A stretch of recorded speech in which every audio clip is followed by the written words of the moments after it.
근데 딱 출차하면서 물건을 다 싣고 비가 갑자기 폭포처럼 쏟아지는 거예요. 그리고 현장에 가니까 바람이 또 엄청 불면서 현장에 막 아파트에 있는 방충망 쉽게 안 떨어지잖아요.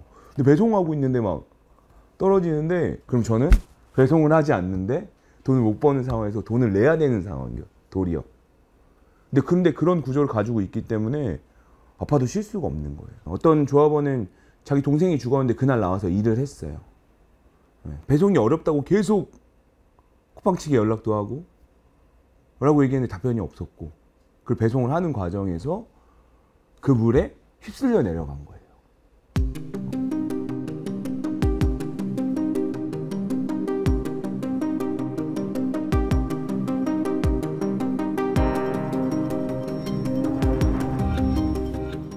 비가 오거나 눈이 오거나 한다고 해서 물건을 못 받는 일은 없으시잖아요. 그 이유는 누군가 그 시간에 그거를 배송하고 있기 때문이거든요. 근데 폭우가 와도 폭설이 와도 택배 노동자의 노동은 기본적으로 멈출 수가 없습니다. 기후위기가 계속 가속화되고 있지 않습니까? 일주일에 한 번 정도는 현장에 가서 같이 배송을 하거든요. 근데 최근에 울산에 다녀왔는데 아침에는 엄청 폭염이 쪘어요. 그리고 대부분의 현장이 어떤 실내의 구조물에 있지 않습니다. 분류 작업도 다 외부에 있고 그냥 천장 하나 정도만 있고 그 밑에서 레일을 돌리고 분류 작업을 하기 때문에 거의 모든 환경에 영향을 받습니다. 근데 아침에 이제 저희가 분류 작업을 할 때는 엄청 더웠어요. 비도 한 방울도 안 내리고. 근데 딱 출차하면서 물건을 다 싣고 비가 갑자기 폭포처럼 쏟아지는 거예요. 그리고 현장에 가니까 바람이 또 엄청 불면서 현장에 막 아파트에 있는 방충망 쉽게 안 떨어지잖아요. 근데 배송하고 있는데 막 떨어지는데 결국은 그 현장에서 배송을 계속 해야 되는 상황인 건데, 그럼에도 불구하고 뭐 멈추면 되지 않느냐 이렇게 얘기하는데 차 안에 300개씩 400개씩 있으면은 솔직히 멈추기 쉽지 않습니다. 저는 물량이 많이 배송하지 않는데 이제 현장의 조합원들이 많이 배송하시잖아요. 그래서 도와주러 갑니다. 가게 되면은 작년에 눈이 억수로 같이 내리는 날이 있었어요. 근데 그게 강동역에 그 강동구의 사거리에 이제 백화점 사거리가 있는데 거기에 이제 뭐라 그러죠? 업무단지 같은 데를 배송하시는 동지였어요. 저희 조합원 동지가. 그래서 가서 배송하러 갔는데 길이 눈이 다 쌓여가지고 일반 차량도 잘 못 돌아다니는 시기였거든요. 근데 골목에서 차를 주차시켜 놓고 구루마은이가 이제 저희 구루마로 표현하는데 그걸로 그 안에 있는 거리를 다 배송하는 거예요. 근데 그게 일반 사람들도 교통체증에 막 안내경보 떠가지고 차 움직이지 말아달라, 집 안에 있어달라 이렇게 얘기하는데 저희는 그 시간에 나와서 그걸 다 배송하고 있는 거예요. 네, 그리고 길가에서 미끄러지기도 하고. 그래서 다음날 다 파스 붙이고 나오는 사람들이 정말 많거든요. 조합원들 중에는. 비 맞은 박스를 배송받으면은 고객들이 문제제기를 하시잖아요. 그러니까 본인이 있던 우위를 박스에다 덮어놓고 이제 정작 본인은 비를 다 맞으면서 배송을 하는 거죠. 근데 이런 상황이 거의 모든 택배 노동자들에게 가지고 있는 현실입니다. 그리고 실제로 그렇게 하다가 예를 들면 탑차에 올라가다가 미끄러져서 다치기도 하고, 비가 오면 어쨌든 다 철제로 되어 있으니까 탑차든 또 계단이든 그런 상황들이 빈번하게 발생하고 있고, 그렇게 다치더라도 산재보험을 쉽게 할 수도 없습니다. 왜냐면은 고용구조가 되게 불안하고 다단계로 맺어져 있는 상황이기 때문에 다쳐도 제대로 쉴 수 있고, 또 왜냐하면 택배 노동자들은 일을 하지 않으면 하루 벌어서 하루 먹고 사는 특수고용 노동자들이기 때문에 기본급이라는 제도도 없습니다. 그래서 자기가 만약에 하나도 배송하지 않았다, 그럼 하나도 돈을 못 버는 거예요. 근데 쉽게 돈을 벌지 못하면서 실효로 행위를 받는 거는 정말 쉽지 않거든요. 그러다 보니까 실제로 현장에서는 폭우가 내리던 폭설이 내리던 또는 폭염이 되던 핸드폰 알람 문자에는 계속 오지만 일을 멈출 수 없다라는 게 가장 큰 어려운 점, 택배 노동자들에게. 솔직히 좀 일하는 입장에서 스스로 불쌍하기도 하고 그런 경우가 많습니다. 온열 질환과 관련해서는 뭐라고 해야 되죠? 되게 그냥 일상적이다라고 표현하는 게 맞는 것 같아요. 아침에 아까도 말씀드렸듯이 어떤 실내에 분류장이 있지 않아요. 대부분.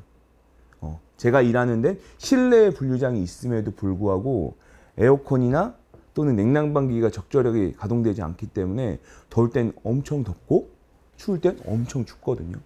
네, 그래서 뭐 그걸 병원에 간다는 건 되게 약간 사치스러운 일 같은 거예요. 냉난방 시설이 갖춰져 있는 터미널이 거의 없습니다. 주말에도 통영에 갔다 왔거든요. 근데 거기는 휴게실이 없어요. 사람들이 잠시 쉴 수 있는 휴게 공간이 없어요. 대리점 사무실은 있는데 휴게실이 없는 거예요. 그리고 또 진천에 어디는 여자 택배 노동자가 있는데 여자 화장실이 없어요. 그런 것처럼 아주 최소한의 것도 지켜지지 않고 있는 게 실제적 현황이고, 일단은요 지금 택배 노동자들은 특수고용 노동자라고 표현합니다. 그런데 저는 이 특수고용이라는 말이 매우 잘못됐다고 생각하거든요. 노동자면 노동자지 앞에 특수고용이라는 말을 붙여서 예를 근로기준법도 적용받지 못하고 있는 상황이라는 거예요. 실제로 계약서상의 내용을 확인해 보면은 개인사업자로 분류되어 있습니다. 그리고 단가 계약을 합니다. 택배 박스 하나당 얼마 이런 식으로 계약을 하기 때문에 기본급이라는 제도도 없고, 당연히 현장에서 다양하게 벌어지는 노동조건과 관련해서 개선하기 위한 이런 구조도 없습니다. 네, 일반적인 노동조합에서는 사용자와 정기적으로 노사협의회도 운영하고 사업안전보건위원회도 운영하고 하면서 그런 구조를 가지고 있는데 5명 또는 10명의 대리점을 운영하고 있는 대리점장과 실제로 그런 논의를 하기 어렵습니다. 왜냐하면 대리점도 택배사의 원청에서 수수료를 받아서 거기서 일부 운영비와 자신의 이익을 제외하고 거기서 택배 노동자에게 주는 형식이기 때문에 대리점장이 저희의 중간관리자 정도라고 생각하면 좋겠는데, 지금은 사장처럼 택배 노동자들하고 계약을 하고 있는 현황입니다. 저희는 휴가가 없습니다. 아파서 쉬거나 또는 누가 돌아가셔서 쉬거나, 그런 일반적으로 노동자들이 기본적으로 누리고 있는 내용들이 있잖아요. 연차, 월차 이런 게 전혀 없습니다. 그렇기 때문에 아파도 일해야 되는 거고 누가 돌아가셔도 일해야 되는 상황이고, 어떤 조합원은 자기 동생이 죽었는데 그날 나와서 일을 했어요.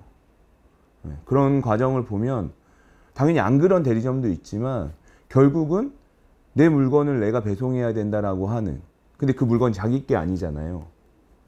그 물건을 하나 배송하면은 700원, 800원의 수수료를 받는 거지 제가 가지고 있는 제 물건이 아니라는 거예요. 근데 제가 배송하지 않고 저를 대리해서 다른 사람을 배송하는 시스템을 저희는 용차라고 부르거든요. 근데 용차를 부르게 되면 그 비용을 온전히 제가 부담해야 됩니다. 그러면 800원짜리 수수료가 1,500원짜리가 돼요. 그럼 저는 배송을 하지 않는데 돈을 못 버는 상황에서 돈을 내야 되는 상황이요, 도리어. 근데 그런 구조를 가지고 있기 때문에 아파도 쉴 수가 없는 거예요. 돈을 대리어 지원을 받아야 되는 상황인데 그거를 돈을 내야지 쉴 수 있는 상황이기 때문에 30일을 일하는 걸 한 5일 만에 다 까먹을 수 있거든요. 그래서 사람들이 쉽게 쉴 수가 없는 거예요. 그걸 지원해 주면 됩니다.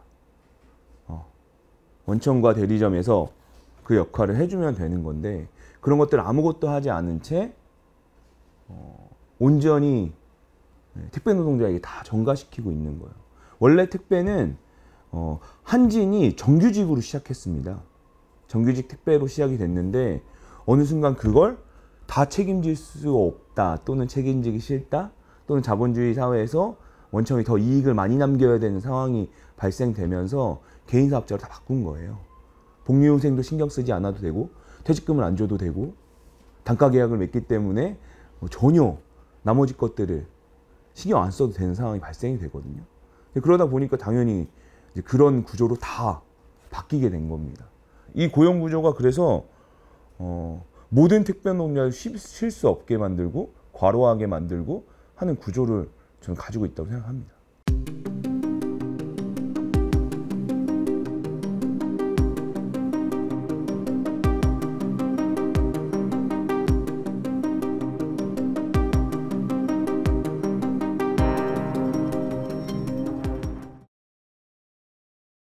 일단 작업 중지권이라는 개념이 없습니다.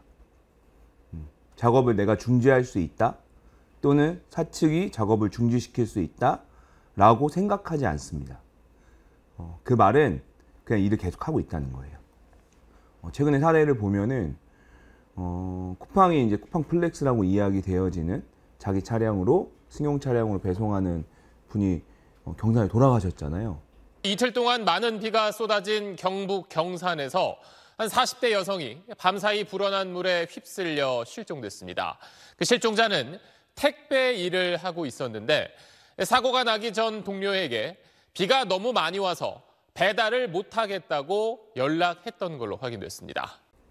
비가 많이 오고 있었습니다. 정말로 많이 오고 있었고 차가 물에 잠길 정도였는데 배송이 어렵다고 계속 쿠팡 측에 연락도 하고 뭐라고 얘기했는데 답변이 없었고 그걸 배송을 하는 과정에서 그 물에 휩쓸려 내려간 거예요. 저는 그 정도의 상황이라면 분류 작업을 멈췄어야 된다고 생각합니다. 분류 작업장에서 일단 그렇게 많이 비가 오면 분류 정도만 하고 그 터미널에 물건을 놔두고 그 다음에 배송했었어야 돼요. 쿠팡 그런 걸 안 한 거예요. 업무 지시를 안 하면 되는 거예요. 배송하지 말아라라고 얘기하면 되는 거고, 아 정말 죄송하지만 오늘은 폭우 때문에 작업자의 안정상 오늘 배송은 없습니다. 내일 정상화되거나 날씨가 정상화되면 다시 배송 업무를 진행하겠습니다라고 얘기했었어야 되는 게 맞는 거예요. 그리고 당연히 해당 노동자는 말씀드려요. 기본급이 없기 때문에 물건을 하는 만큼 일을 해야 되는 거예요. 내가 많이 하면 많이 버는 거고 적게 보면 적게 버는 건데 그런 개념이 없기 때문에 당연히 일을 해야지 돈을 버는 상황이 발생되기 때문에 물건 배송하는 겁니다. 그리고 또 배송하라고도 합니다. 쿠팡은. 그렇기 때문에 근데 대다수의 택배 노동자가 그런 구조를 가지고 있는 거죠. 그래서 작업을 중지할 수 있다 이런 생각 해보는 사람 많지 않습니다. 거의 없다고 보시는 게 맞아요. 정확하게 얘기하면 작업 중지권이라는 걸 요청해야 될 대상이 저희와 만나서 이야기하지 않는 상황인 거죠. 왜냐하면 우리에게 작업 중지권이 있다라는 거를 얘기하려면 원청 택배사를 만나야 되잖아요. 대리점장한테 백날 얘기하면 대리점장은 그냥 할 수 있는 게 아무것도 없습니다. 시키면 시키는 대로 해야 되는 거예요. 근데 그런 사람하고 작업 중지권을 논의할 수가 없잖아요. 그럼 결국 대리점장이 자기 물건을 가지고 예를 들면은 자기 차로 또 다 돌아야 되는 건데 그 사람도 그러면 작업 중지권이 필요한 사람 중에 한 사람인 거죠. 네. 결과적으로 얘기하면 일단 산업재해가 발생되기 전에 또는 산재 사망사고 또는 산재 사고가 발생되기 전에 작업을 중지할 수 있는 권리가 대부분의 노동자들에게 존재함에도 불구하고 그거를 어떻게 써야 되는지 쓸 수는 있는 건지 여기까지도 가지 못하는 상황이에요. 만약에 그 경산에 사망하신 노동자가 그걸 알았다라면은 배송을 멈추고 집에 돌아갔겠죠. 작업중지권이 사측의 이익에 맞춰서 움직이다 보니 그걸 제대로 발동시키지 못하잖아요. 그럴 때 정부가 나서서 노동자들이 보호받기 위해서 일단 적어도 죽지 않고 일하기 위해서 그런 권리가 있을 수 있고 그 권리를 사용할 수 있다는 걸 알려줘야 됩니다. 노조법 2, 3조가 개정돼야 됩니다.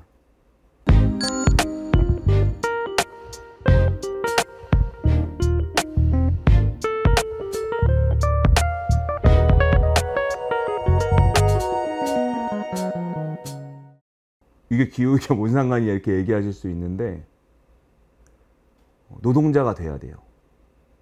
개인 사업자가 아니라 특수고용 노동자가 아니라 원청의 지휘를 감독을 받고 있는 그리고 매우 중요한 역할을 수행하고 있는 택배 노동자들이 진짜 롯데택배의 노동자, CJ 택배의 노동자, 쿠팡 택배의 노동자로 인정받아야 됩니다. 그래야 노동 조건의 얘기를 시작할 수 있어요.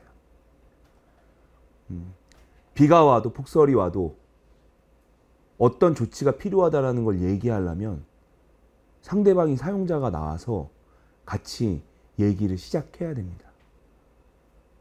저는 그게 기본이라고 생각하고 그건 대다수의 노동자가 누리고 있는 권리입니다.